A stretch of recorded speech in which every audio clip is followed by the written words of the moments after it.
Buenos días, hermanos. Me alegra mucho saludarlos. A algunos no los he podido saludar, pero aprovecho la oportunidad para darles esos buenos días y un gran abrazo. Les envío. Bueno, hoy vamos a ver este pasaje de Lucas 7, 36 al 50. Y antes que eso, quiero contarles una historia.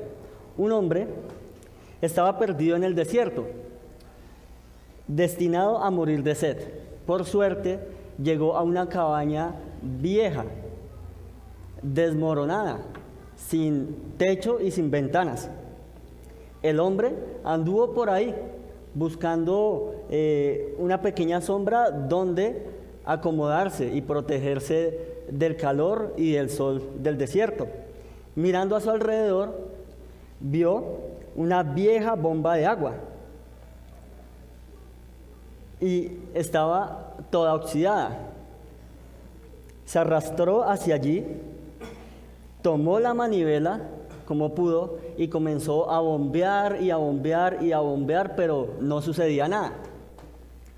Desilusionado, él cayó postrado hacia atrás y de pronto se dio cuenta, notó que a su lado había una vieja botella de agua. Bueno, en esta historia todo es viejo: la cabaña, la bomba oxidada y la vieja botella de agua. La miró y la limpió y pudo notar que había escrito algo en esa botella. Limpió ese polvo y pudo leer que decía: usted necesita primero preparar la bomba con toda el agua que contiene esta botella.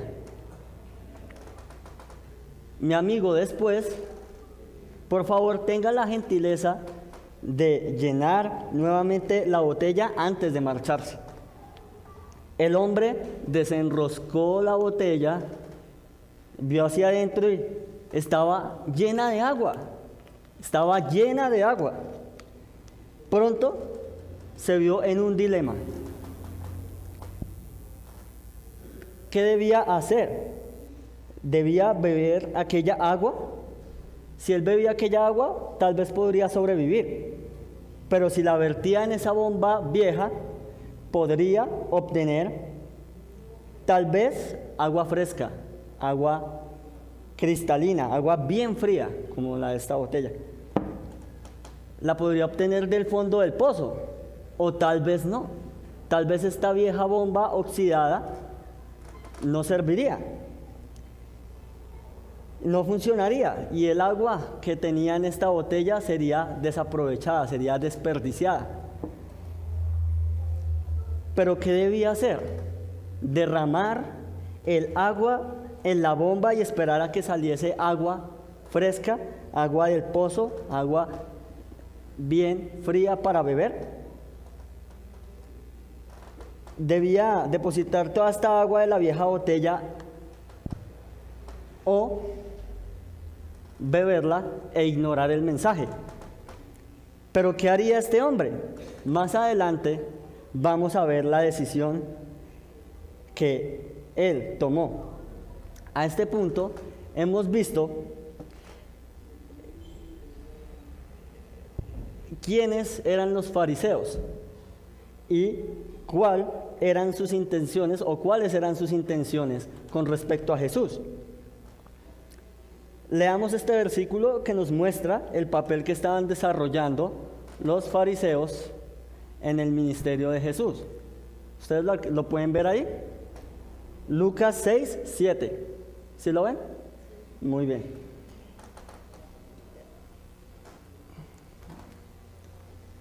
Bueno, segundito porque tenemos acá un asunto. Listo, Lucas 6, 7. Dice: y le acechaban los escribas y los fariseos para ver si en el día de reposo lo sanaría, a fin de hallar de qué acusarle. Este versículo se encuentra en una escena en la que Jesús estaba en una sinagoga enseñando, y luego de enseñar se le presentó un hombre con una mano seca. Y los escribas y los fariseos estaban ahí, cerca de Jesús, esperando como dice el pasaje, si lo sanaría en el día de reposo, era día de reposo, y con eso hallar de qué acusarle. Entonces, el papel que estaban desarrollando los fariseos en el ministerio de Jesús era acechar a Jesús. Acechar es observar, es contemplar, es merodear, es espiar, es vigilar, es husmear, es vigilar, seguir todo lo que Jesús hacía. Desde que hemos comenzado a leer a estudiar este libro de Lucas, hemos estado viendo que en varias escenas aparecen estas personas, estos líderes religiosos, fariseos y escribas. También desde el capítulo 6 hemos venido viendo que los fariseos aparecían en varias escenas, pero aparecían alarmados con el ministerio de Jesús. Aparecieron cuando Jesús recogía espigas con sus discípulos y las comían en el día de reposo. Cuando Jesús entró en esta sinagoga que acabé de mencionar y que después de sanar, de enseñar, sanó a un hombre de su mano seca. Estaban en las bienaventuranzas cuando sanó al siervo del centurión, al resucitar al hijo único de una viuda.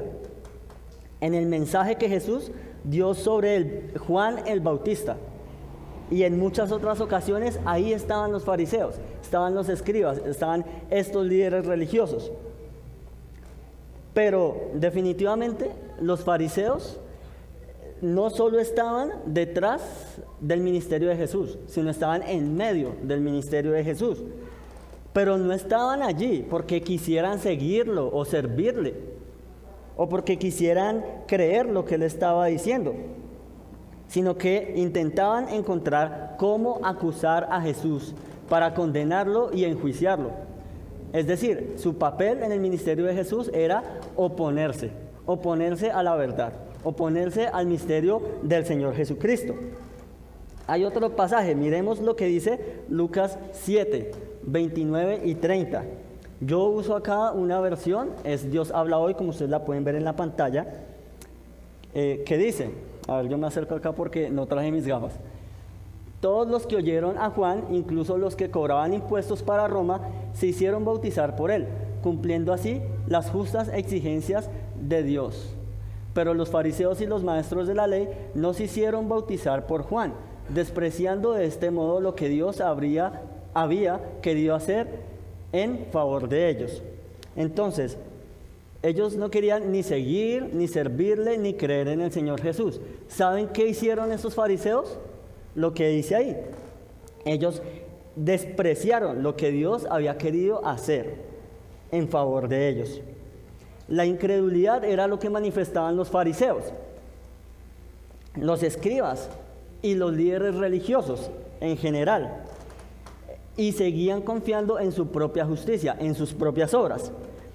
Pero el Hijo de Dios, Dios mismo estaba ahí con ellos lo podían ver, estaba presente entre ellos y ellos actuaban como todo igual, aquí no pasa nada, todo normal.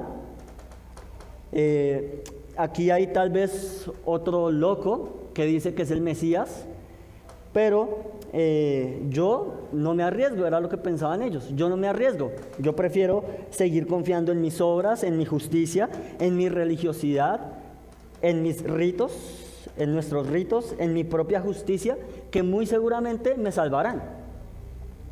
Tenían una falsa idea de superioridad moral sobre las demás personas. Ellos no querían acercarse a Jesús para ser perdonados. Ellos no veían que tuvieran que ser perdonados o de qué ser perdonados. Ellos no iban al perdón ir del perdón al amor, al inmenso amor. Oremos. Padre, gracias te damos porque hoy, una vez más, nos has dado la vida y el privilegio de abrir tu palabra de manera libre para estudiarla, de manera libre para conocerte, para crecer espiritualmente a la estatura de tu Hijo, de Jesucristo, en la madurez en Él. Y gracias, Señor, por lo que hoy nos quieres enseñar, que podemos ir del perdón al inmenso amor. Gracias, Padre, porque esto nos lo muestras en esta lectura, en el estudio de este pasaje, donde Jesús va a tener un encuentro con una mujer a la que muchos religiosos despreciaban por ser pecadora. Y gracias porque Él mostró compasión, un buen corazón para ella. Y gracias, Padre, porque Tú has dispuesto nuestras mentes y nuestros corazones para aprender lo que hoy tienes para nosotros a través de esta historia. Y esto te lo pedimos en el nombre de tu Hijo Jesucristo. Amén. Muy bien, entonces continuando con nuestro estudio de Lucas 7, hoy vamos a ver los versículos del 36 al 50. Primero, les pido que leamos los versículos 36 al 39, Lucas 7, versículos 36 al 39. Uno de los fariseos rogó a Jesús que comiese con él, y habiendo entrado en la casa del fariseo, se sentó a la mesa. Entonces, una mujer de la ciudad, que era pecadora, al saber que Jesús estaba a la mesa en casa del fariseo, trajo un frasco de alabastro con perfume, y estando detrás de él a sus pies, llorando, comenzó a regar con lágrimas sus pies, y los enjugaba con sus cabellos, y besaba sus pies, y los ungía con el perfume. Cuando vio esto el fariseo que le había convidado, dijo para sí: si fuera profeta, conocería quién y qué clase de mujer es la que le toca, que es pecadora. En este pasaje, Jesús entró a la casa de un fariseo llamado Simón. Pero ¿qué más puede pensar uno sino que entró en la boca del león? Porque los fariseos lo acechaban. Lo invita a este fariseo a su casa y él acepta esta invitación.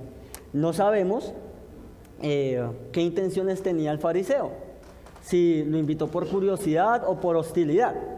Lo cierto del caso es que Jesucristo no entró para reprender a este fariseo, entró para confrontarlo por su actitud y por su conducta. Él entró para darles una enseñanza a este hombre y a todos sus invitados, una enseñanza que nunca iban a olvidar. Es interesante que después de toda esta acechanza de los fariseos persiguiendo a Jesús, en medio del ministerio de Jesús, oponiéndosele, fuera un fariseo quien le rogara a Jesús que entrara en su casa. ¿No les parece interesante? Y no solamente que entrara y lo visitara, sino que comiera con él. Eso era una gran invitación en esa cultura.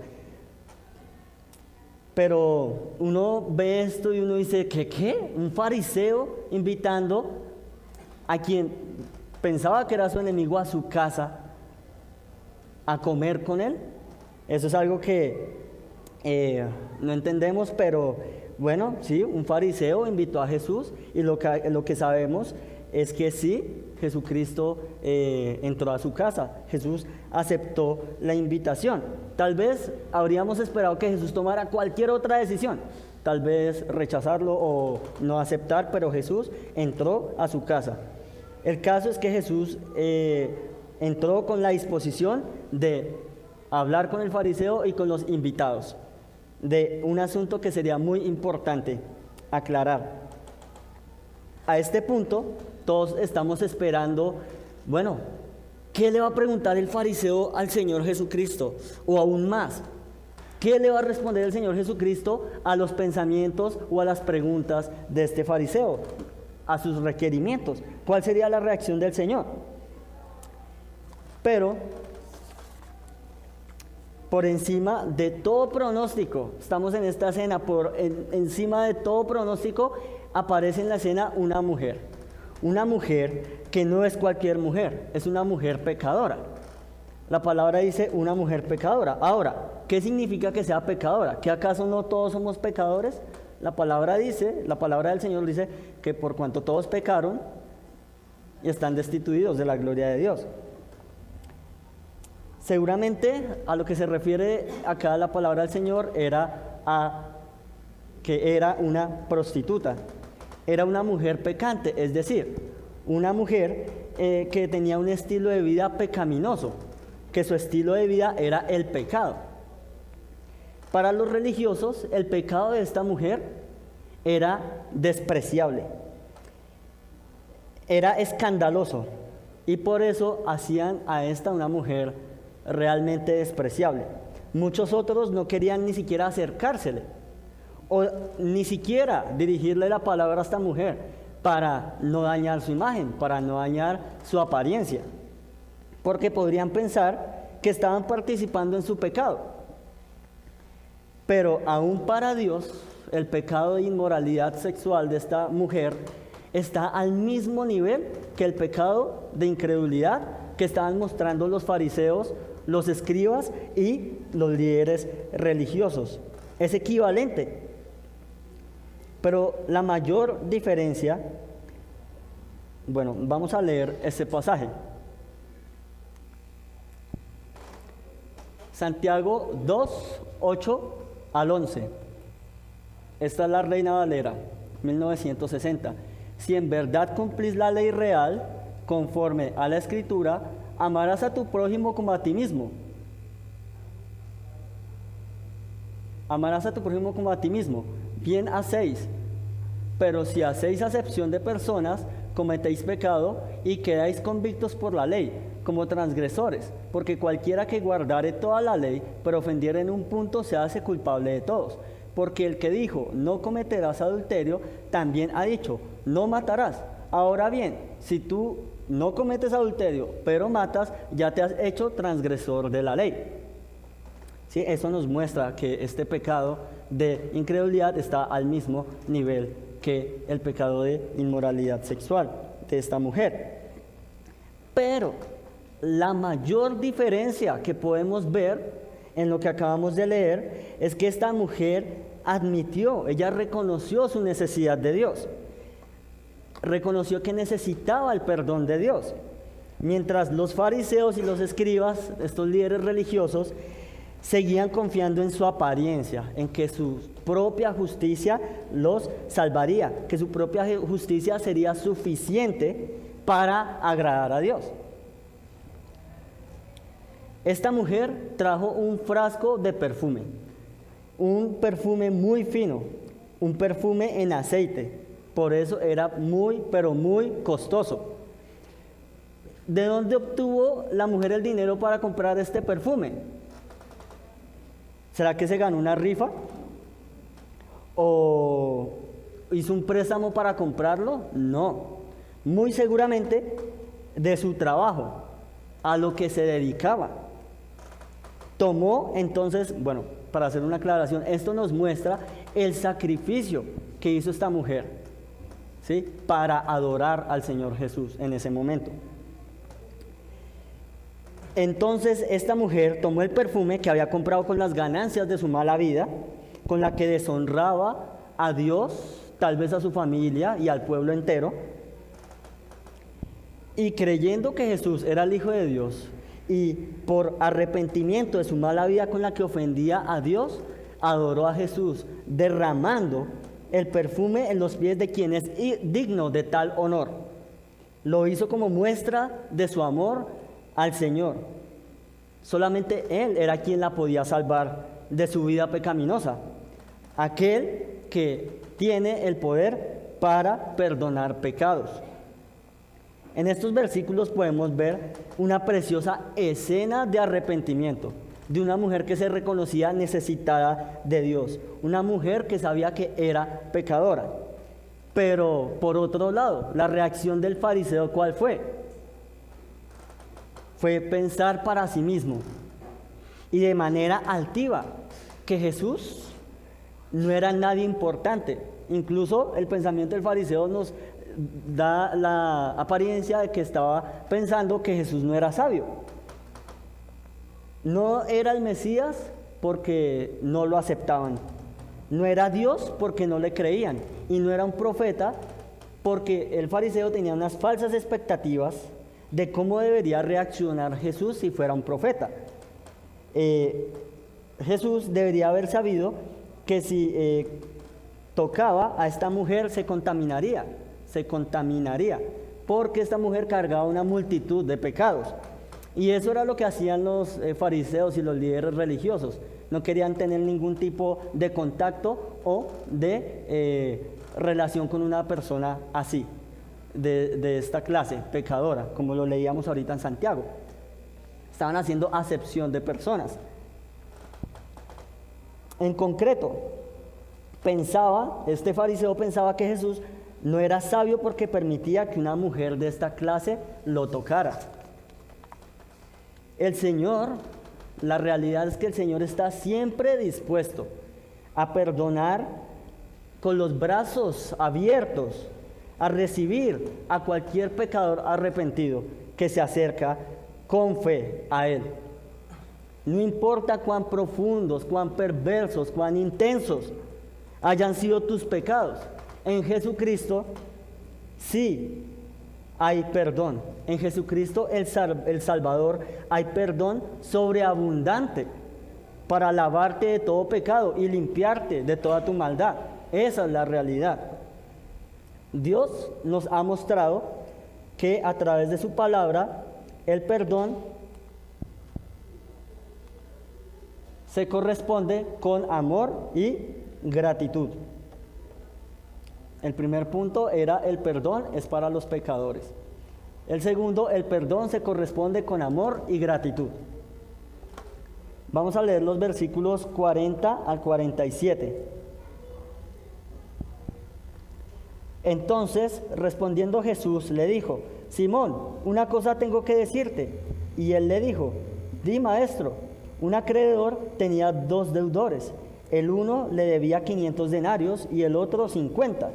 Y no teniendo ellos con qué pagar, perdonó a ambos. Di pues, ¿cuál de ellos le amará más?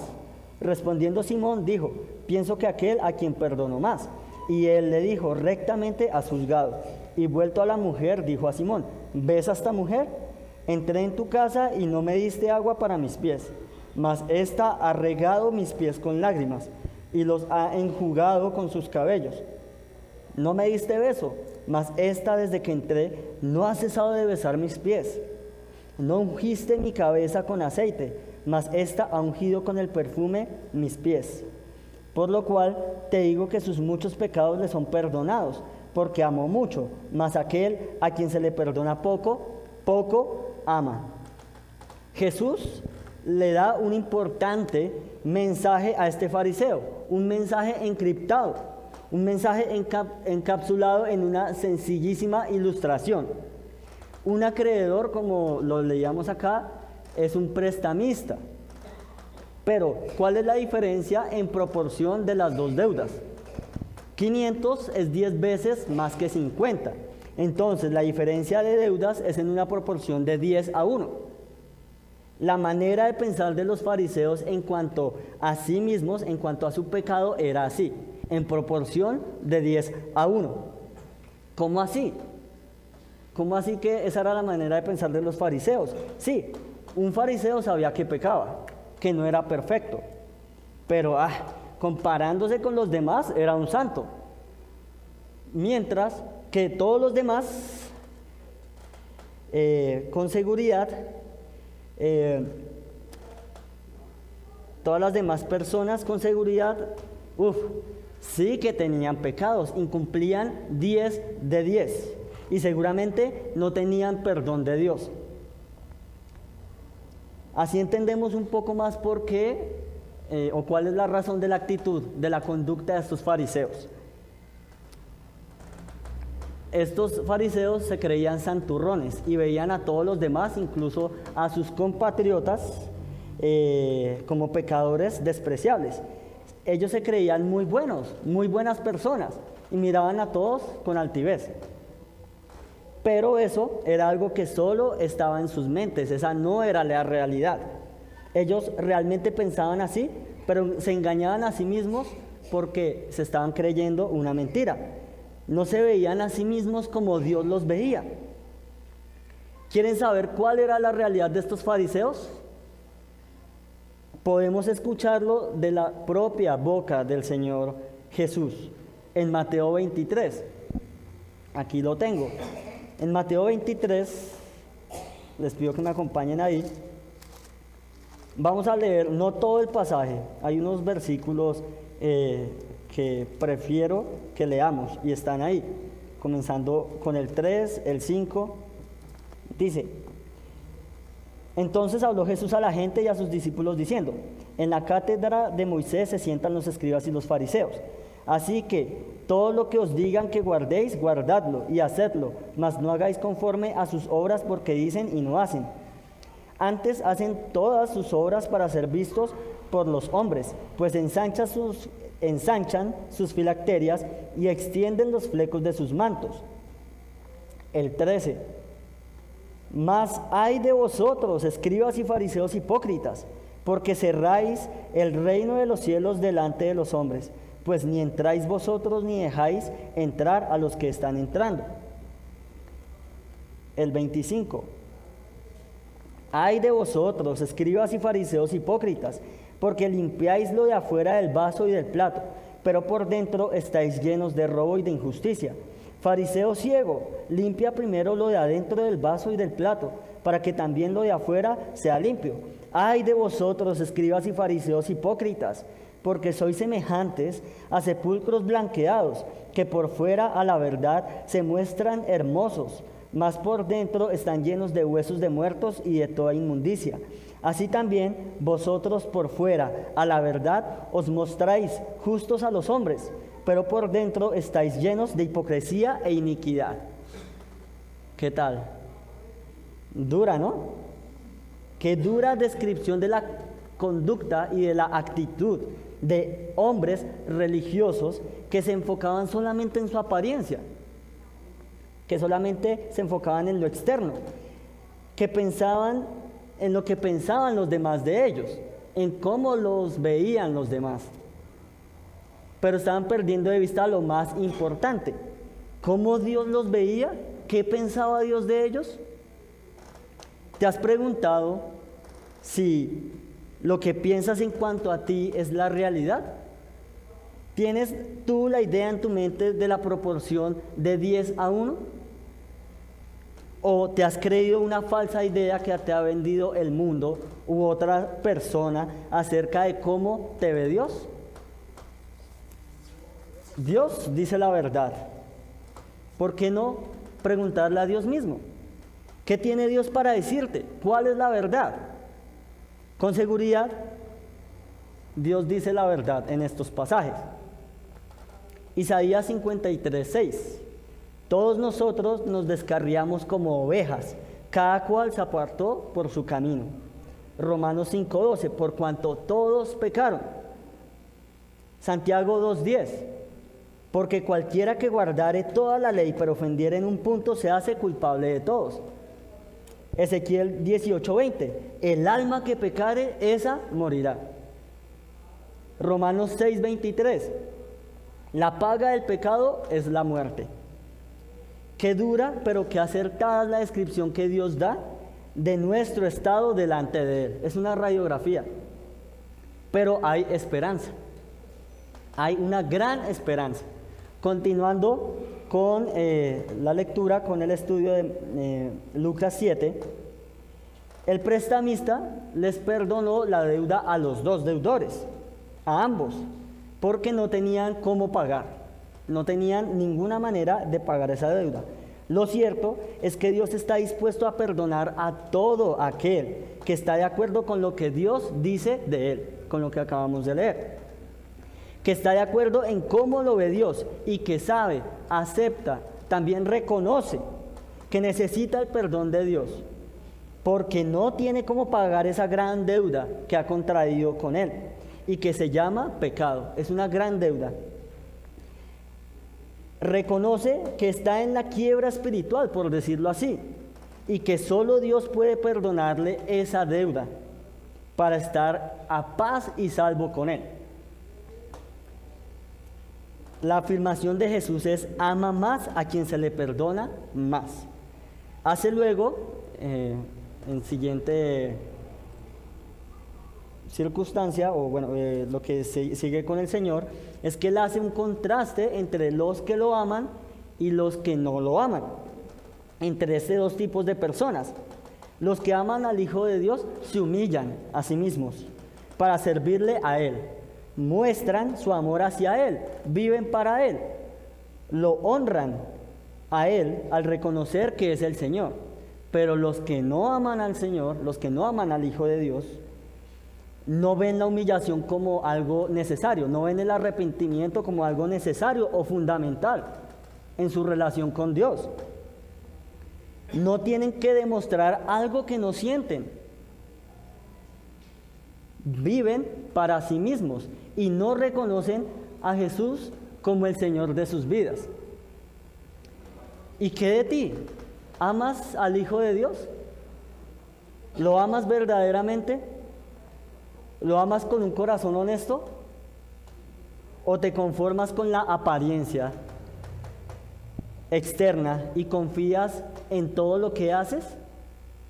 ¿Cómo estás tratando tú al Señor en tu vida hoy? ¿Como la mujer o como este fariseo? Quiero que tengan esas preguntas en sus mentes. En el versículo 47 leemos en esta versión. Lucas 7, 47. Tengo la versión Palabra de Dios para todos. Muy bien. Acá dice, te digo que se puede ver que sus muchos pecados le han sido perdonados y por eso ahora me demostró mucho aprecio. Pero el que siente muy poca necesidad de ser perdonado, sentirá poco aprecio cuando sea perdonado. Interesante, ¿no? A los que todos sus pecados les son perdonados, aman al Hijo de Dios. Pero los que piensan que Dios no tiene mucho o nada de qué perdonarlos, no aman a Dios realmente. Y llevan en sí mismos, sin creerlo, la condenación que corresponde a quienes no se les ha perdonado sus pecados, porque no están de acuerdo con Dios. No le creen, porque piensan que son muy buenos. Dios dice que la paga del pecado es la muerte, en Romanos 6, 23.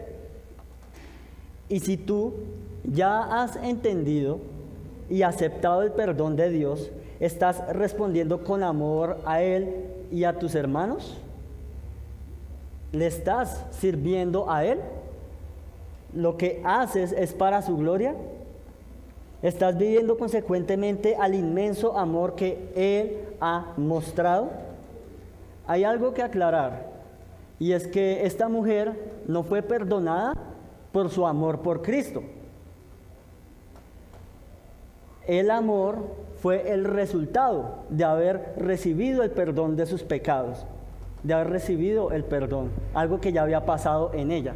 Fue la manifestación, el amor fue la manifestación del perdón que ella recibió, no al contrario. Entonces, con todo esto podemos entender que el perdón lo da Dios. Vamos a leer los versículos 48 al 50 de Lucas 7.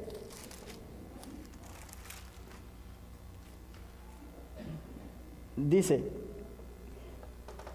y a ella le dijo, tus pecados te son perdonados. Y los que estaban juntamente sentados a la mesa comenzaron a decir entre sí, ¿quién es este que también perdona pecados? Pero él dijo a la mujer, tu fe te ha salvado, ve en paz. Entonces, nos preguntamos, ¿qué es perdonar? ¿O qué es el perdón? Perdonar o el perdón es librar a una persona de una deuda, librarla de la culpa que adquirió al cometer una falta contra esa persona que la hirió y la ofendió. Eso es perdonar. En el caso de la mujer de esta historia, era librada de la deuda que había contraído con Dios al pecar. Era librada de la culpa que adquirió al ofender a Dios durante toda su vida, al desobedecer a Dios, al no tenerlo en cuenta para nada en su diario vivir. Pero ¿saben por qué fue perdonada? Fue perdonada porque su corazón cambió. Su corazón cambió al reconocer que tenía una gran deuda con Dios. Su corazón cambió porque sabía que no había manera en que pudiera pagar esa deuda. Su corazón cambió porque admitió su culpa y las ofensas que había cometido ante Dios, hacia Dios, y había decidido no vivir más de esa manera. Cambió porque se dio cuenta que estaba lejos de Dios. Cambió porque en su corazón recordó que solo Dios podía perdonar sus pecados, que solo Dios podía perdonarla. Y su corazón cambió porque decidió acercarse a Jesús. Por eso cambió su corazón, por eso fue perdonada. El Hijo de Dios estaba ahí mismo, enfrente de ella, lo podía ver. Su esperanza era Él, lo podía tocar, le podía hablar. Y no desaprovechó esa oportunidad de oro para honrarlo, para mostrarle tal amor como resultado del perdón que Jesús le había otorgado a esta mujer. No desaprovechó esta oportunidad y demostró esta adoración al Señor por la paz que sentía en su corazón hacia Dios. Pero eso solamente pudo ser así por la fe que ella depositó en Él, en el Hijo de Dios. Mientras tanto, Jesús ya sabía lo que había pasado en ella, lo que había pasado en su corazón. En su interior, Él ya sabía que su corazón había cambiado. Y Jesús solo afirmó con sus palabras lo que ya había pasado, lo que ya había sucedido en ella. Dios está más interesado en tu corazón que en lo que puedas hacer, o mejor dicho, en todo lo que quieras hacer para ganar su aprobación. Dios está más interesado en tu corazón que en lo que tú puedas hacer o quieras hacer para ganar su aprobación. El primer libro de Samuel, en el capítulo 16, 7, dice: y Jehová respondió a Samuel: no mires a su parecer, ni a lo grande de su estatura, porque yo lo desecho. Porque Jehová no mira lo que mira el hombre, pues el hombre mira lo que está delante de sus ojos, pero Jehová mira el corazón. Otro pasaje, veamos Salmo 51, 16 y 17, en esta versión. A ti no te complacen las ofrendas ni los sacrificios que deben quemarse completamente. Si así fuera, yo los ofrecería. Los sacrificios a Dios son un espíritu quebrantado. Tú no despreciarás al de corazón humilde y arrepentido. Ahora yo les pregunto, ¿en quién más podemos buscar el perdón sino solamente en Dios? ¿Quién más puede perdonarnos sino solamente Él? La palabra de Dios tiene una respuesta. En Miqueas 7, 18, 19. ¿En quién más podemos buscar el perdón? Miqueas 7, 18 y 19 dice: no hay otro Dios como tú, porque tú perdonas la maldad y olvidas las rebeliones de este pequeño resto de tu pueblo. Tú nos muestras tu amor y no mantienes tu enojo para siempre. Ten otra vez compasión de nosotros y sepulta nuestras maldades. Arroja nuestros pecados a las profundidades del mar. No hay otro Dios como tú. No hay otro Dios que esté tan dispuesto a perdonar como nuestro gran Dios verdadero. Solo podemos buscar a Jesús. Esa es la respuesta. Solo podemos buscar a Jesús, el Hijo de Dios, para nuestro perdón, para nuestra paz con Dios. Solo Dios puede perdonar tan grande deuda, y Jesús es Dios. En el versículo 49 leemos que otros invitados, al ver todo lo que pasó, se preguntaban entre ellos: ¿quién es este que también puede perdonar pecados?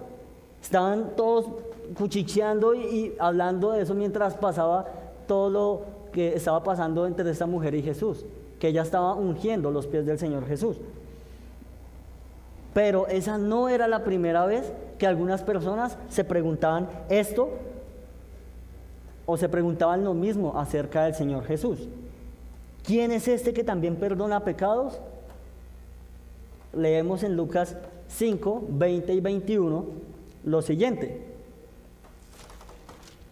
Lucas 5, 20 y 21. Al ver él la fe de ellos, le dijo: hombre, tus pecados te son perdonados. Entonces los escribas y los fariseos comenzaron a cavilar diciendo: ¿quién es este que habla blasfemias? ¿Quién puede perdonar pecados sino solo Dios? Creo que ahí tengo otra versión, ¿verdad? Dice: cuando Jesús vio la fe que tenían, dijo: amigo, tus pecados quedan perdonados. Los maestros de la ley y los fariseos se dijeron: ¿quién es este hombre? Lo que dice es una ofensa contra Dios. El único que puede perdonar pecados es Dios. Esto confirma que Jesucristo es Dios, que solo podemos ir a Jesús para el perdón de nuestros pecados.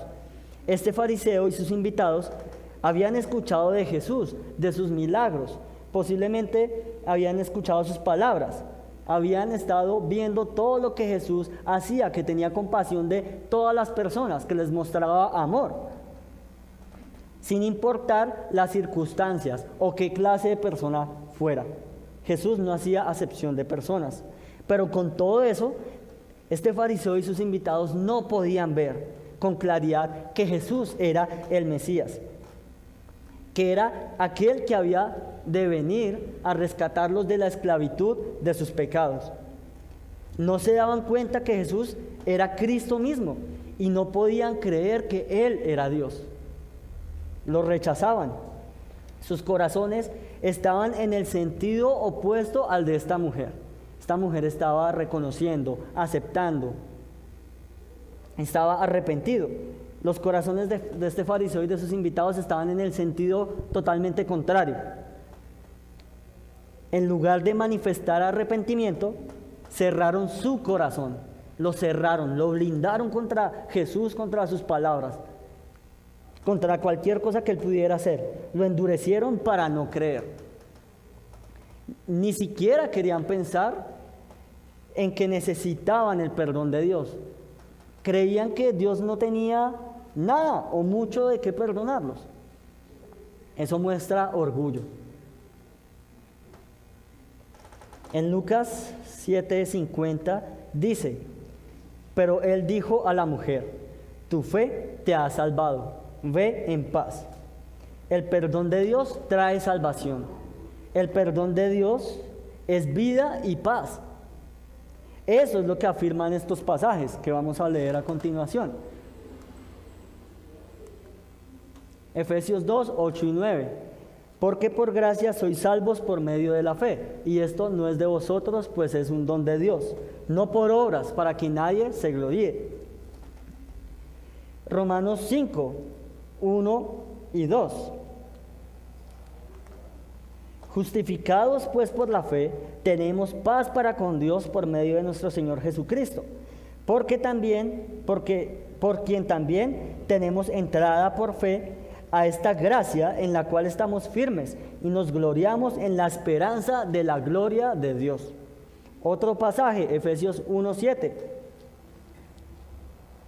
Dice: en quien tenemos redención por su sangre, el perdón de pecados. Ahora, volvamos a la historia del inicio, la del hombre en el desierto. ¿Ustedes quieren saber qué pasó con este hombre? ¿Sí? ¿Están intrigados? ¿Saben qué pasó con este hombre? No. ¿Quieren saberlo? Sí. Bueno, muy bien, con ánimo. ¿Quieren saberlo? Sí. Muy bien. Al final, este hombre derramó toda el agua que tenía en esa vieja botella. La derramó sobre la bomba vieja y oxidada de agua. Agarró la manivela y comenzó a bombear. Y la bomba comenzó a rechinar. Adentro del pozo. Pero nada pasaba, él siguió insistiendo. Comenzó a bombear. Ya había invertido la poca agua que tenía allí. Siguió insistiendo y siguió bombeando. Y entonces de pronto surgió un hilo de agua de la bomba. Siguió bombeando y al poco tiempo hubo un pequeño flujo. Y después de otro tanto más de tiempo, el agua corrió con abundancia. Agua fresca, cristalina. Él llenó la botella, tomó toda el agua que más pudo tomar. Ansiosamente volvió a llenar la botella y siguió tomando y tomando agua hasta que sació su sed.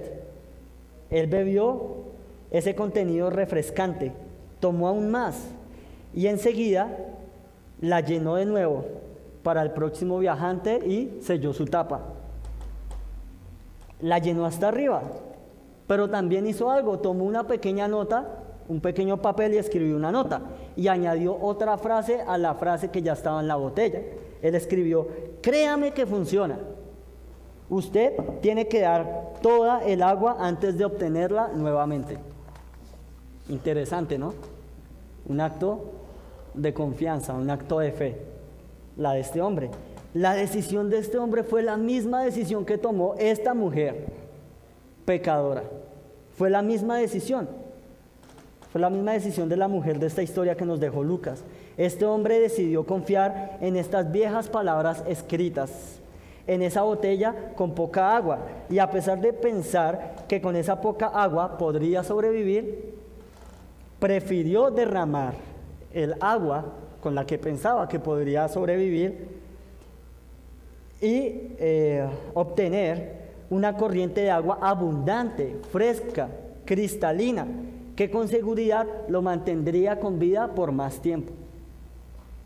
Esta mujer seguramente conocía la palabra de Dios escrita, la palabra escrita de Dios por medio de los profetas. Hace años atrás tenía en sus manos la ley de Moisés y unas cientos de reglas que algunos hombres religiosos le podían dar para cumplir. Pero ¿saben qué hizo ella? Ella prefirió derramar su confianza en el Señor Jesús y obtuvo una fuente inagotable, una fuente abundante e inagotable de agua viva que la mantendría viva para siempre. La mantendría viva para siempre. Mientras, por otro lado, ¿qué hizo el fariseo? El fariseo siguió aferrado a esa botella, esperando sobrevivir con ella. ¿Tú has tomado la decisión de derramar tu confianza en Jesús? Si lo has hecho, eres bendecido por Dios.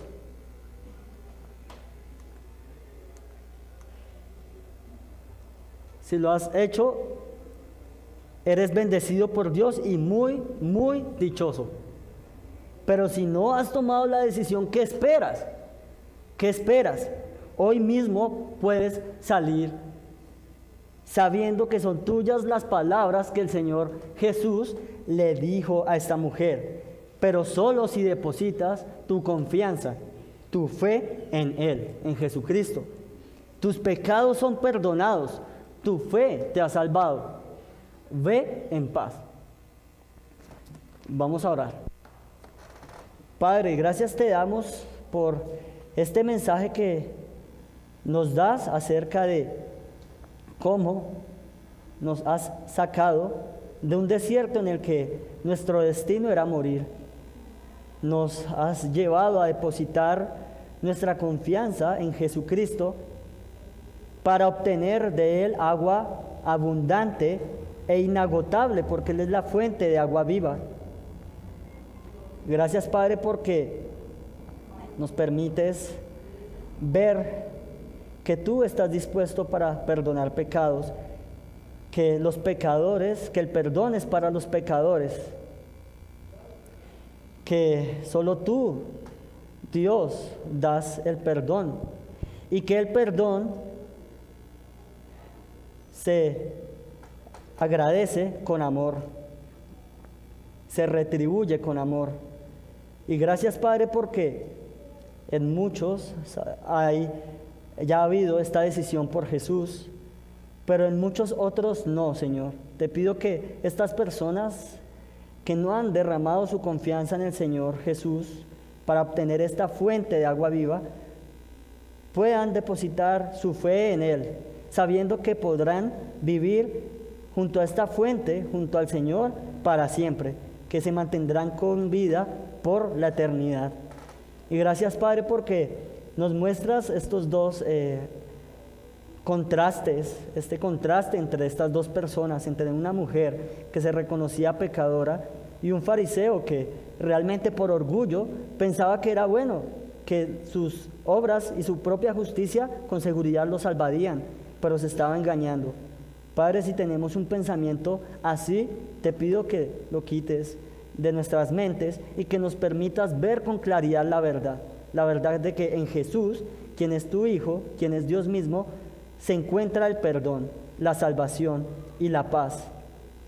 Gracias, Padre, por este tiempo de enseñanza, y te pido que nos permitas vivirla, que podamos guiar a otras personas a encontrar esta fuente inagotable, abundante de agua viva, que es tu Hijo.